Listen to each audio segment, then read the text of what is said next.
Hello again, everyone. Welcome to another episode of Leadership Synergized, where we talk with individuals, discuss subjects, and share experiences that many have had or are preparing to have as they build their leadership toolbox or their life toolbox. And you probably recognize a very familiar face on the screen with us today, my good friend Scott Orr. Scott joined Leadership Synergized back in the fall of 2023. As Scott and I have got to know each other through the Maxwell Leadership team. And we're going to talk about our experiences there, in particular Scott's. But Scott, my friend, good morning. Thank you so much for taking the time to come back on Leadership Synergized. Kevin, thank you. It's an honor to be asked to be on your telecast. And as I said, I look forward to spending some time with you. Scott, it's my honor. And brother, I love you and just so appreciative of you and what you have meant in your career and what you mean now as you look to build and bring training and coaching and leadership to others as you share your experiences. And it's a fascinating place to be in life. I know you recently, maybe being in the past 3, 4, 5 years, have made a transition from a highly successful career to this phase of your life. And you and I got to know each other through the accountability partnership program with the John Maxwell team. Talk a little bit about what led you to Maxwell Leadership or the John Maxwell team to begin with, and what are some of the takeaways you had in taking that step as you worked this phase of your life and the transition to serve your purpose? I was introduced to the John Maxwell team locally through a good, who's become a very good friend of mine, Jay Jenkins, and his wife worked on the recruiting staff. And we had several long conversations and we talked about leadership. And I really liked that approach that Jay used. And so I investigated the John Maxwell Group. And my biggest question to myself was, what took me so long to find this opportunity to learn more about how to better communicate with people, how to connect with people, and become a more effective leader?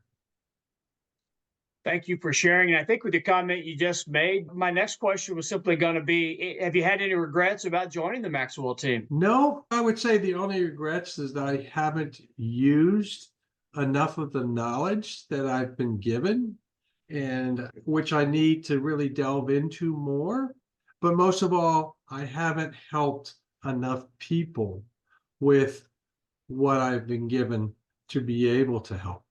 Scott, maybe for our viewers or our listeners, just a bit of background. John Maxwell is a leadership expert that started his career as a pastor, as a minister in the early 19s in a very small church in southern Indiana, actually roughly a 15-minute drive from where I am speaking to everyone at now, along with Scott. And from there, John dove into leadership and understanding, and wow, he's authored some fantastic books and developed some wonderful programs and just shared a lot of things that, quite honestly, as I reflect back on, similar to you, I wish I had that in my toolbox. I wish I even knew there was such a thing as a leadership toolbox to put those type of things in the late 1970s, 1980s when my career was starting out.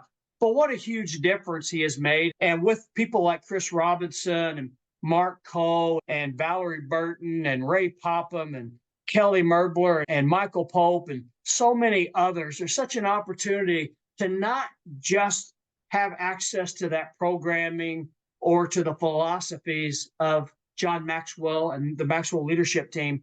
But I think also, Scott, for me, what I've taken away as being a Maxwell certified coach, trainer, and speaker is really just the ability to continuously have personal growth and to continuously maintain my self-awareness in that aspect. No, I agree, Kevin. And it's all about surrounding yourself with positive people that you can learn from on a regular basis. And that's what John Maxwell's team does, is they surround you with knowledge, with positive information on a regular basis. It's something that you really love being a part. I attended a few of the Maxwell International conferences in Orlando, and I've in my career, 38-year career, I went to a lot of conferences. I went to a lot of meetings. But going to a John Maxwell meeting, I've never felt the energy, never felt the warmth inside, and never felt the people that were always interested in me as well as I being interested in them. And it was all about the people that we're surrounding ourselves with. Scott, building on that just a bit, as we stated, you and I have met through the Maxwell team, and you and I are just individuals searching for our purpose in life as we reach this phase, this age of our sixth or seventh generation on earth. And without question, the greatest gift that the Maxwell team and the opportunity has brought me has been to meet Scott Orr and the other individuals whom I've met that I would never otherwise had a chance to learn from, to grow through, to be able just to share and talk and take on challenges such as these discussions. Each one I have with individuals whom I've met through the Maxwell team, as well as other individuals whom I've worked to build deeper networks with, relationships with, connections with in my life, have further helped me better understand a purpose, but also my strengths and weaknesses and how to best utilize those. So I think we also should say we're not employees of the Maxwell team or the Maxwell leadership team. This is unsolicited. We're honestly sharing from our heart and soul the value that Scott and I have gained through the Maxwell team. But I would never have met you, my friend, if it hadn't been for that step. Me as you, Kevin, because again, that's been one of my greatest rewards is having that opportunity to spend time with you, build a relationship with you, and learn a ton from you. And it really came along in my lifetime when I really needed it. I'm in the second half of my lifetime, and read a book by Bob Buford called Beyond the Second Half. And it talks about success, how people really focus in early on in their career and throughout their career about success. And what success was all about was growing yourself. It was all about money. It was all about, for lack of better terms, power. And the power was being able to surround yourself with successful people. And today, going beyond in the second half, it's about taking this success and knowledge that I've had and turn it into significance. And significance to me is adding value to others, helping and sharing with them and allowing them to grow and find that purpose in their life that they're constantly seeking. Well said, my friend.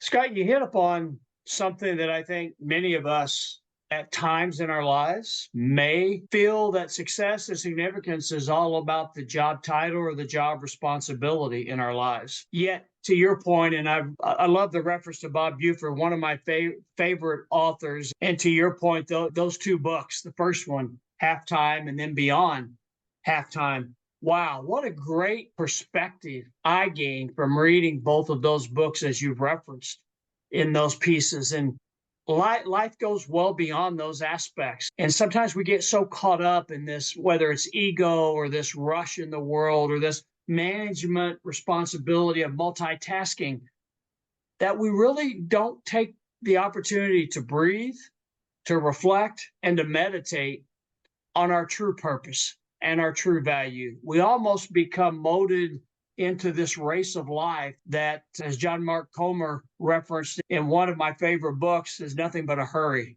in that regard. Yeah, Kevin, I think it is all about that in the early parts of people's career is that want and need to build a leadership role or to become more successful. And what I've been thinking about lately is if I would have thought about every day when I left the office was, who did I make a positive impact on today? Who did I add value to today? Who did I help today? And if I had answers on those questions, I would know that I had a successful and the start of a significant day. Scott, without question, and career focus is not a bad thing by any stretch. And you and I are who we are today, and we've been blessed with many successes. You and your career and experiences, me and mine. You and I have talked many times, and I feel comfortable safely saying this on both of our behalves. Our successes have come on the heels and alongside those individuals that we were parts of teams with because of others in that regard. And the opportunity to slow down, if that's the proper word, or at least clear the fog, I guess may be a better way to say it from my perspective, to where we can recognize and really appreciate that. And these past 4 years, you and I getting to know one another, working together, has been a key part of clearing that fog for me and helping me understand why things happened the way they did earlier in my career, my life, whether it was positive, negative, or someplace in between in that aspect. But success is not a bad thing, obviously, in those areas. And I know you had a long, successful career in a very valued and respected field. Talk a little bit about that for our listeners and viewers today, about your experience and your career. My career is right now feels very short. Spent 38 years in the financial services industry. I started as a financial advisor, which I think was the basis, but the real basis was my education background, was learning how to help others learn and grow. But in that short period of time as being a financial advisor was much different than it is today. It was about finding the highest yield for income for the elderly or senior clients, I should say, because I'm now elderly and part of that world. But it was finding the highest yield for their income, or was finding the hot stock, for lack of better terms, and being able to communicate that to a list of clients that might be anywhere from 100 to 100 clients that you would have. And your day was about diversifying portfolios by the number of bonds and the number of stocks they had in their portfolio. There was no real rhyme or reason. That came along as the industry grew and now has a lot of intricacies of how to position portfolios. My career grew from there to leadership roles, from small branches as a manager to mid-sized branches, and also large branches, which were the best days of my career. I spent some time in a regional position that was really geared to helping the branch managers in 77 offices across 11 states. And I spent a lot of time working with them of how they could better communicate with their financial advisors, how they can help their financial advisors, as well as be more available to their clients so they could coach them through turbulent markets or through up markets. So my time was spent really focusing on people more than the technical side of our business. Scott, as you reflect back on those 38 years, what stands out as something you're most proud of during that career? I look about, there's probably one that I single out because I spent a lot of time moving to different locations throughout my career. But probably my biggest success that I felt I had was in the Fort Lauderdale, Florida area, where I went into a highly visible situation where it was growing, but not at the level that the firm really was looking for. So I was able to go into that situation, who preceded a very popular manager and had to really start over and really emulate my personality versus the other person, build relationships with individuals one-on-one, spending time with them because they had to know that I cared about them. They had to know that they could trust me with my decisions for them. And last but not least, how could I help or assist them build their careers? And if I could show that, I then had a cohesive branch that really was more about helping their clients than making money.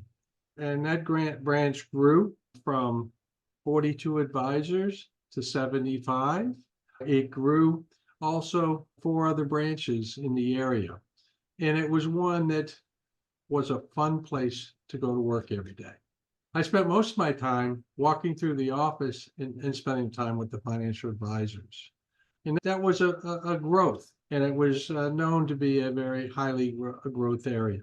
And that was probably the most successful. I'm not giving it justice in my description, but it was a time that I look back and ask myself several times, why did I ever want to leave that? But it's always something new, something more challenging that caught my eye after spending 5 or 6 years in one location. Unfortunately, that was probably one of the longest stays I had in my career. Most of it was 2 to 3 years, then I'd move on to another area. Sometimes I call that failure. But again, it was supposedly a success track.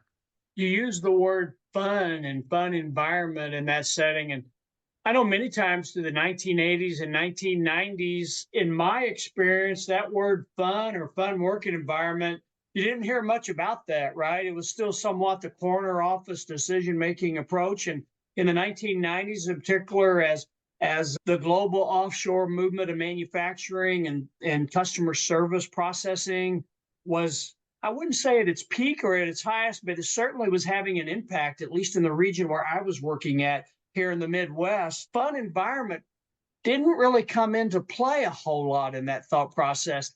Talk a bit about some of your experiences. What made that environment so much fun versus maybe another environment or two you experienced in your 38 years to where fun really was a 4-letter word? Well, I probably use the word fun in an inappropriate way. It's all about people. It's all about having that relationship with people and the financial advisors' relationship they had with their clients. And that's the fun part, is connection, that ability to really communicate freely, talk about issues that might come up that might affect them on their day-to-day. The opportunity as I walked around, which I used to call my walkabout, was where I'd walk around and just stick my head in and talk to an advisor, whether it be 1 minute or whether it be 20 minutes, really to find out what's going on in their life, what's affecting them, what is there that I might be able to help them, or just listen to them, then they will work through that issue, whether with a client of how they might have a situation with a client that they're just not happy with. So we bounced off a lot of ideas. The other part of it was the people did it among themselves. Mhm. It was not a dog eat dog world where, hey, we're in competition with the guy 10 feet away from me. But it was, we all worked together. We all had our issues that we could help one another with. And that was the fun. It was all about people. And yes, we had product out there, but it was really, how did they relate to their people, their clients more? And I think sometimes we lose that in this industry today. Scott, something I heard you state that I've always had a perspective about the financial services, the stockbroker type of work can really become dog eat dog. So much so that I would imagine stress and pressure levels are very much at a high mark in many ways. And I heard you state it's really about the people. Your experience in that environment you're describing in Florida at that office was very much respect of one another. That it seems like the team was committed. That wasn't going to be the case there. No, not as much, but there were stressful times people had, and that was my job. My job was to see and evaluate if an individual seemed like had some stress. I needed to find out how I could go in there and make a difference and take that stress away, or just talking about it would take that stress away. And so it was really being readily available, knowing that my work was to be there for the advisors. It was for me serving them. And that was before I even knew anything about John Maxwell. I think that's why I blended very well with the John Maxwell team, because it's serving others, working with others, helping others. And a part of that goes all the way back to my coaching and teaching background. Guys, we wrap up this episode, and I'm pleased to advise our viewers and listeners that Scott's going to stick around for a second episode. But Scott, final question. Where did your desire to serve, your servant heart develop and come from?